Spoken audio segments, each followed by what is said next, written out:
Kelly Ann Workman, a 24-year-old woman residing with her parents in Douglas County, Missouri, was known for her quiet demeanor, independence, and strong work ethic. While her parents were dairy farmers, Kelly not only assisted on the farm, but also offered lawn care and maintenance services to residents in the Dogwood area. On June 30th, 1989, Kelly was diligently mowing the grass at Dogwood Cemetery, which was adjacent to the Pleasant Southern Baptist Church.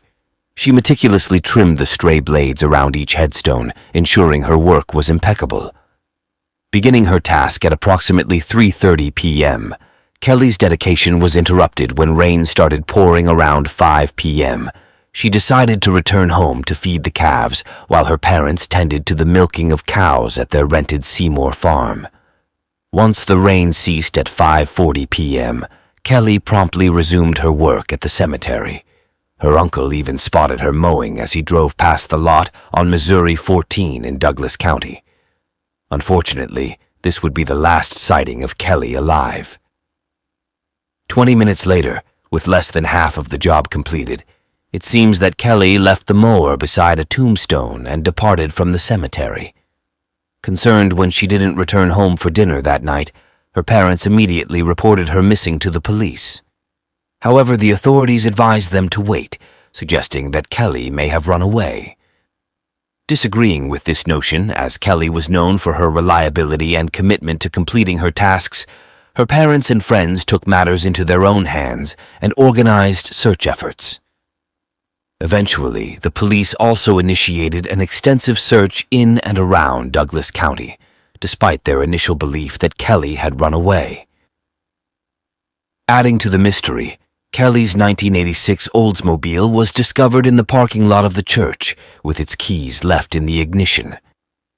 Over the course of several days, hundreds of volunteers, along with sniffer dogs and helicopters, scoured the countryside in search of any clues. Unfortunately, their efforts yielded no results. However, on July 7th, exactly 7 days later, a farmer and his son stumbled upon Kelly's remains, submerged in water from the waist down in nearby Christian County. The lifeless body of the missing woman was discovered approximately 10 miles away from the location where she vanished. Although her body was still clothed, it had undergone such severe decomposition that dental records were required to establish her identity. The circumstances surrounding her death remain unclear, as her death certificate attributes it to homicidal violence. Authorities suspect that Kelly was taken from the cemetery with the intention of committing a sexual assault. However, the initial autopsy report indicated no signs of sexual assault. It was only recently that investigators confirmed that Kelly had indeed been sexually assaulted. It is believed that she passed away in the early hours of July 1st. Unfortunately, due to the advanced state of decomposition, the exact time and cause of death could not be determined. Kelly's mother, Joan Workman, strongly believes that she knows the precise moment her daughter perished. After reporting Kelly missing at 3:30 a.m. on July 1st, Joan sat on the living room couch, consumed by worry, surrounded by family and friends. In that moment, she experienced a surge of panic and chest pain. She silently pleaded for Kelly to hold on, but the sensation eventually subsided, leaving Joan emotionally shattered. Kelly was laid to rest in the Dogwood Cemetery. Kelly's parents harbored deep frustration towards the Douglas County Sheriff's Department, feeling that if the police had treated the case with the seriousness it deserved from the beginning, there might have been a chance to rescue Kelly. Their anger stems from the police's failure to dust Kelly's 1986 Oldsmobile for fingerprints. Additionally, they expressed disappointment that crucial information, such as reports of a woman screaming, was overlooked amidst the chaos of the initial night. Several months later, Kelly's mother discovered that 4 days after the abduction, an anonymous caller contacted her home and left a message with another family member, mentioning a sighting of someone at the Workman residence on the day of the abduction. Surprisingly, this caller did not reach out to any law enforcement agencies involved in the investigation. Joan believes that her daughter may have been acquainted with her abductor or abductors. A reward of $10,000 was offered, and over the years the police questioned multiple suspects, but none of them were ever charged. In relation to Kelly's murder, two suspects, Dwight and Bobby Banks, were repeatedly questioned. In 1990, they were pulled over by a Missouri Highway Patrol officer while traveling in a pickup truck on the night of Kelly's disappearance. The reason for their suspicion in Kelly's murder remains unclear. However, Dwight Banks agreed to take a polygraph test regarding the murder, which he reportedly passed. Several years later, both Dwight and Bobby became suspects again after Dwight allegedly confessed to multiple people about killing Kelly. However, he later claimed that these confessions were made in jest and attributed them to being under the influence of alcohol at the time. Dwight maintained his innocence and stated that Bobby was also innocent. Dwight Banks mentioned that he and Bobby had seen Kelly a few hours before she was abducted while she was working at the Dogwood store. He insisted that he did not kill her. During Kelly's disappearance, Dwight Banks told the news leader that he and Bobby were at his house eating fried chicken. However, authorities were informed that Dwight may have taken drugs before the 1990 polygraph examination, which he had passed. Bobby Banks later asked an ex-girlfriend to provide an alibi for him on the evening Kelly went missing, and she reported this to the police. It was reported that Bobby Banks failed the polygraph test, which Dwight Banks attributed to his brother's emotional state. 9 years later, the Missouri Highway Patrol Crime Lab issued a warrant for two men, including Dwight, seeking DNA evidence that allegedly connected him to the killing. However, the tests did not yield conclusive results. On February 20th, 2024, during a press conference, authorities announced the arrest and indictment of 3 individuals on charges of first-degree murder, forcible rape, and first-degree kidnapping. The suspects were identified as Wiley Belt and the initial suspects, brothers Dwight Banks and Bobby Banks. The investigation took a significant turn when an eyewitness from the community came forward, providing crucial evidence that enabled the case to be presented before a grand jury. At the time of their arrest, all 3 men were in their mid-60s. Presently, the Banks brothers and Belt are detained at the Douglas County Jail in Ava, with each of them being held on a $250,000 cash bond. In July of 1996, 2 fishermen made a shocking discovery when they pulled a dead body from the English Channel. Little did they know that this lifeless man had a remarkable story to tell. This unexpected catch would set off a chain of events that would take investigators on a transatlantic journey.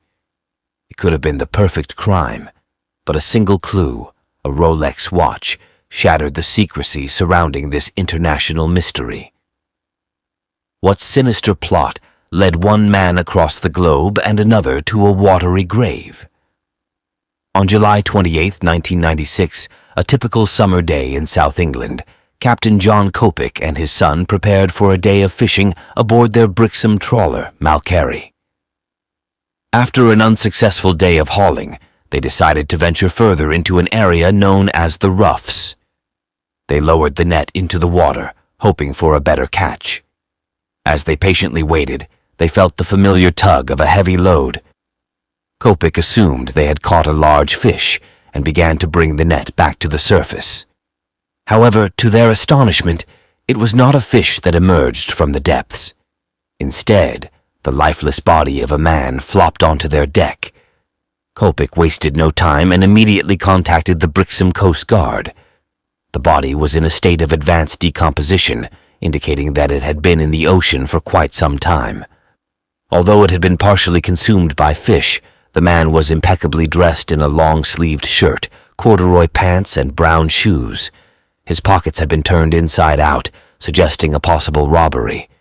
There was no form of identification on the body, making it difficult to determine his identity. The only distinguishing features were a heavily smudged tattoo on his right hand and a Rolex watch adorning his wrist. The body was transported to the medical examiner's office in Devon for further examination. Based on the condition of the body, the man was estimated to be between 40 and 50 years old. The tattoo on his body appeared to be a cluster of stars, although it was difficult to make out due to the smudging. The only significant injury was to his head, which was not fatal. The bruising on his body indicated that he had been dragged along the seabed before being hauled onto the boat. The cause of death was determined to be drowning, a common occurrence in the area given the proximity of the English Channel. The authorities suspected that he may have fallen into the water during one of the ferry trips. The only viable option left was to identify him through his dental records. If he happened to be a British citizen, his information would be on file, so the examiner proceeded accordingly. However, this process would take some time. By chance, a mortuary technician noticed the man's watch, a fully waterproof Rolex Oyster self-winding watch that required movement to stay active for 48 hours. It was also possible to trace its ownership if it was an authentic piece. Upon examining the watch, investigators were able to determine that the man had drowned on July 20th, 1996, as indicated by the calendar feature displaying July 22nd. They also discovered a concealed serial number between the wristband and watch face. This number was sent to Rolex to verify its authenticity and service history. Meanwhile, the unidentified man became known as the Rolex Man, adding to the mystery. Several weeks later, investigators received a name, Ronald Joseph Platt, through records maintained by Rolex. The medical examiner also received dental records to support this identification. Ronald Joseph Platt was a 51-year-old TV repairman who was born in Calgary, Canada in 1945. His family later relocated to Britain. He was unmarried and had served as a soldier in the British Army during his national service. Close friends described him as a reserved and introverted individual who had a deep affection for his home country, Canada. He had a keen interest in electronics and precision engineering, which led him to purchase a Rolex watch in Germany in 1967. It was one of his most cherished possessions, and his former partners mentioned that Platt would not even remove it while showering. Armed with this information, investigators aimed to uncover the exact circumstances surrounding Platt's presence on the fishing trawler. Detective Constable Ian Cleanahan of the Devon and Cornwall Police was assigned to the case from the very beginning. Platt's last known address was discovered by the police to be in Essex, which was hundreds of miles away from where his body was found. Cleanahan reached out to the Essex Police Department, and Detective Sergeant Peter Redman offered his assistance by visiting the address. Upon visiting the property, Redman found it to be vacant and contacted the landlord, who informed him that the owner had moved some time ago. However, the landlord provided Redman with a reference letter that contained the forwarding address and contact number of a person named David Davis. Redman called the provided number and managed to establish contact with Davis. After inquiring about Platt and Davis's relationship, Redman explained that the body discovered in Devon could possibly be that of Platt. Davis agreed to visit the Essex police, and Redman met with him, finding him to be friendly and confident, albeit quiet and not particularly curious about Platt's death. When prompted, Davis revealed that he and Platt had been friends for several years, and the last time they had met, he had loaned Platt money to start a business in France. According to Davis, Platt had been living in France since then. During the interview, Redman learned that the tattoo on Platt's hand was actually a maple leaf, which symbolized Platt's love for Canada. Davis left the station after providing all the information he could, promising to send Redman a photo of Platt. Days later, Redman received the promised photo from Davis. The investigation in Essex concluded with the theory that Platt had fallen overboard and drowned in the channel, aligning with Davis's account of an unfortunate accident. As the case in Essex wrapped up, Cleanahan needed to tie up loose ends on his end. Despite multiple attempts, he was unable to reach Davis. He sought out his colleague Redman in Essex for assistance in reaching out to Davis. Redman agreed and went to visit Davis at his residence in Woodham Walter. This area of Essex was quite rural, with only 4 houses, each identified by a name rather than a number. Redman knocked on the first door, where an elderly couple greeted him. When Redman mentioned he was looking for David Davis, the couple informed him that their neighbor was actually Ron Platt, not Davis. As they described Platt to Redman, he realized they were referring to the same man he had previously met with. Sensing something amiss, Redmond contacted Cleanhan in Devon to share this unexpected turn of events. Detectives from both counties now understood that there was more to the situation than initially apparent. Redmond began focusing on gathering information about the individual impersonating his deceased friend. He revisited the elderly couple, Frank and Aubrey, who shared the story of Ron Platt, his young wife, and their 2 children. They mentioned that Platt and his family frequently vacationed in Devon, where they owned a yacht, although they couldn't recall the name. Meanwhile, Cleanhan in Devon re-examined the evidence, starting with questioning old witnesses. His first interview was with John Copic, who mentioned that an anchor weighing 10 pounds was found along with Platt's body. Copic passed the anchor to a friend, who then gave it to his mother for sale. Fortunately, the anchor remained unsold, allowing investigators to retrieve and secure it as evidence. Cleanhan proceeded to interview individuals acquainted with Platt, including his brother Brian, who revealed details about Elaine Boys, Platt's former partner of 13 years. Investigators visited Boys and uncovered the link between Platt and Davis. Boys first crossed paths with Davis in 1991 while working as a receptionist at a fine arts auctioneer in Harrogate, England. She vividly recalled Davis's tall stature, engaging personality, and charming demeanor. Their conversation initially revolved around Davis's potential move to Yorkshire, but quickly shifted towards employment opportunities. Davis expressed his desire for Boys to join his company, despite her plans to relocate to Canada with Platt in the near future. Persuasively, Davis assured Boys that he could assist them in saving up for their move. Before long, Boys found herself working as an executive assistant for Davis. She eventually introduced Platt to Davis, leading to a strong bond between the 2 men. Mesmerized by Davis's extravagant tales and luxurious lifestyle, the couple gladly accepted his offer to become directors of the Cavendish Corporation. Initially hesitant, Boys was reassured by Davis's explanation for keeping his name discreet due to his ex-wife's financial demands. Over time, the couple placed their trust in Davis, believing in his sincerity and reliability. As Davis involved them in brokering deals across Europe, they unquestioningly deposited money into foreign bank accounts at his request.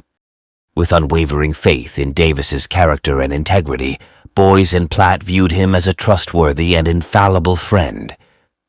On Christmas Day in 1992, Davis extended an invitation for the couple to spend the day with him and his daughter. Following a delightful meal, they exchanged gifts, with Boys receiving a card containing an extraordinary offer. Davis had promised to provide them with 2 tickets to Canada, to be used before February 1993. While Boys felt overwhelmed by the sudden opportunity, Platt was overjoyed at the prospect of fulfilling his lifelong dream of returning to Canada, all thanks to the generosity of their newfound friend. Davis persuaded them that it would be more beneficial to start their new life sooner rather than later. Davis promptly made arrangements for their upcoming departure. He recommended to Boys and Platt to have rubber stamps of their signatures created in case he needed to sign any urgent documents. Additionally, he held on to their driver's licenses in case proof of identity was necessary. The couple found this request reasonable as they trusted Davis, who had just given them the push they needed. Consequently, in February of 1993, Boys and Platt flew to Canada to kickstart their new journey. However, Canada did not provide the fresh start the couple had envisioned. They arrived in the country during the harsh winter season. Job opportunities were scarce, leading to financial struggles that eventually strained their relationship. Despite their efforts to make things work, the mounting tension drove them apart. 5 months later, Boys returned to England to participate in her sister's wedding as a bridesmaid, with no intention of going back to Canada. Davis, who had become a family friend, was also invited to the wedding. During the event, he spoke with Boys and inquired about Platt. Learning that Boys had no plans of returning to Canada and that her relationship with Platt had ended, Davis attempted to persuade her to give Platt another chance. When Boys declined, Davis abruptly changed his approach. He swiftly packed up his life and family, leaving Boys with only a mobile number. Their friendship faded away, and the calls eventually ceased. Boys and Platt also lost touch. Since departing from Canada, Boys had no communication with her former partner, Platt, or her once close friend, Davis. Therefore, when Davis reached out to Boys in late 1996, she didn't think much of their spontaneous conversation as they had little to discuss. Despite the passage of time, he made no mention of Platt, and the conversation ended there. He neglected to inform her about Platt's passing. After the interview concluded, Boys informed the police that she harbored suspicions about Davis's involvement in Platt's death. Boys acted as the crucial link between Davis and Platt, yet investigators required more concrete evidence. They proceeded to interview witnesses. Following the wedding in Harrogate, Davis swiftly departed with his family to Devon. There, he assumed the identity of Ron Platt. Davis introduced his pregnant daughter as his wife, alternating between calling her Elaine Boys and Noelle Platt. It was widely known that Davis owned a yacht. Witnesses claimed to have seen Platt and Davis together a month prior to the discovery of Platt's body. Allegedly, they checked into the Steam Packet Inn under the aliases of brothers David and Ronald Platt. The police had already discerned that Davis was deceitful regarding Platt and his demise. However, they needed a final piece of evidence. Upon examining mobile records, it was revealed that Davis's calls originated from the same location where Platt was believed to have drowned. Essex police devised a plan to apprehend Davis on suspicion of Platt's murder. Acting on a tip from Boys, they awaited Davis's arrival at Chelmsford train station.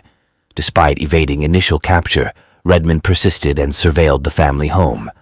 Observing suspicious activity, he called for backup before making a move. There were concerns that Davis might be armed. As they prepared to act, a taxi pulled up to the driveway, and Davis fled as the taxi sped away. A pursuit ensued, resulting in Davis's eventual arrest. With a gun aimed at him, Davis surrendered peacefully. Unbeknownst to the police, this was merely the beginning. Davis was taken into custody, and his fingerprints were analyzed. A search through an international database uncovered a new layer to the unfolding narrative. The fingerprints matched those of a man named Albert Johnson Walker, who was ranked 4th on Interpol's wanted list and was Canada's most sought-after fugitive. Walker's story began in Canada 6 years prior to the discovery of Platt's body in the Atlantic Ocean. Born in Hamilton, Ontario on August 9, 1945, Walker had always harbored big dreams. Despite being a high school dropout, he possessed a charismatic presence. He worked as a bank teller and spent much of his leisure time socializing in Ontario. It was at a social gathering where he met his ex-wife, Barbara MacDonald. Following a whirlwind romance that lasted only 4 days, he proposed to her, and they tied the knot in 1968. The couple started a family early on, having 3 daughters and 4 sons. They raised their family in Paris, Ontario. After years of assisting others with financial matters, Walker and Barbara established a freelance bookkeeping business. The business flourished, and within a decade, he was overseeing 6 branches and employing over 30 individuals. Friends eagerly invested with them. However, unbeknownst to them, he was diverting their funds into offshore accounts in the Cayman Islands and Switzerland. Eventually, cracks began to surface. His marriage crumbled due to his numerous extramarital affairs. The individuals he was embezzling from started to ask questions, prompting Walker to flee in 1990, claiming he was taking their 15-year-old daughter Sheena on a skiing trip to Europe. Barbara, realizing the truth, reported her daughter missing out of concern for her safety. Although the police were on his trail, it abruptly ended in London. Walker assumed a new identity stolen from a client, going by the name David Davis, while Sheena became Noelle. Despite evading authorities, the name David Davis still tied him back to his true identity. In need of a fresh identity, he seized the opportunity when he crossed paths with Ronald Platt. Platt maintained a small circle of friends and was fixated on relocating to Canada. Walker utilized this information to his benefit. The gears were set in motion, and Walker finally acquired the identity he desired. However, his plans were thwarted when Platt reached out to him in 1995. Life in Canada did not turn out to be the dream he had envisioned. Platt informed Walker that he was relocating back to Essex to settle near Davis. The solid groundwork Walker was building began to show signs of strain once again. Having two Ronald Platts in the same vicinity with identical birth details was not a situation Walker could afford. Thus, he devised a plan. Walker had bought a yacht and christened her Lady Jane. He took his family and Platt to Totnes and Devon to commemorate the vessel's launch. During their time there, the men purchased a new 10-pound anchor, which ironically became crucial evidence in the investigation. Upon returning to Essex, Walker invited Platt for another weekend in Devon, just two friends enjoying the coast and some fishing. Walker steered the Lady Jane out into open waters, away from any prying eyes on shore. He then struck Platt on the head with the anchor, rendering him unconscious. Walker rifled through Platt's belongings to eliminate any identification before fastening the anchor to his belt and casting him overboard to a watery demise. It seemed like the perfect crime except for one critical oversight made by Walker. He neglected to remove the Rolex watch that ultimately unraveled his meticulously planned escape from justice. Walker's trial commenced in 1998. The court was presented with evidence, including the anchor discovered in the net with Platt's body. Forensic specialists were able to confirm that the wound on Platt's head matched the shape of the anchor. Additionally, traces of zinc were found on the belt of the pants, consistent with the zinc on the anchor. Walker had used the anchor to weigh Platt down by securing it to his belt. Further physical evidence was found during a search of Lady Jane. Hairs matching Platt were discovered on a cushion of the yacht, and Platt's fingerprint was identified on the carrier bag used to transport the anchor back to Lady Jane. Blood was also found near the rails. At his residence, Walker's tendency to hoard ultimately led to his downfall as authorities seized documents that exposed his fraudulent business ventures and deceitful actions. However, it was the testimonies of Boyes and Sheena that sealed his fate. Boyes' statement provided crucial evidence that Walker had a lot at stake if Ron Platt returned to England. On the other hand, Sheena's testimony delivered the final blow.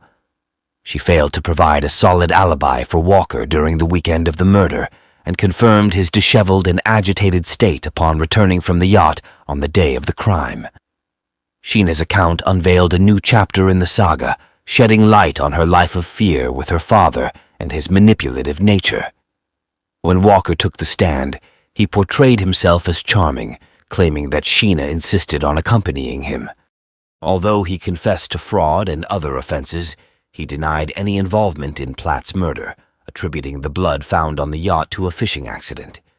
Despite his efforts to deceive the court, the jury saw through his lies and swiftly reached a guilty verdict after just 2 hours of deliberation. High Court Justice Neil Butterfield addressed Walker, emphasizing the calculated and ruthless nature of the crime, sentencing him to 15 years to life imprisonment. In 2005, he was permitted to serve his sentence in Canada, where in 2007, at the age of 61, he received an additional 4-year term to be served concurrently. In 2015, he sought parole but withdrew his application last minute. Now, at 75 years old, the Parole Board of Canada has rejected his plea for freedom, denying him both day and full parole. Furthermore, his request to participate in a personal development program on Vancouver Island, unaccompanied, was also turned down. It appears that Walker may never experience liberty again. Walker successfully carried out an almost flawless criminal act, but fate has a peculiar way of catching up with people. If it weren't for Ronald Platt's authentic Rolex and a series of coincidental events, Walker might have managed to escape the consequences of his actions.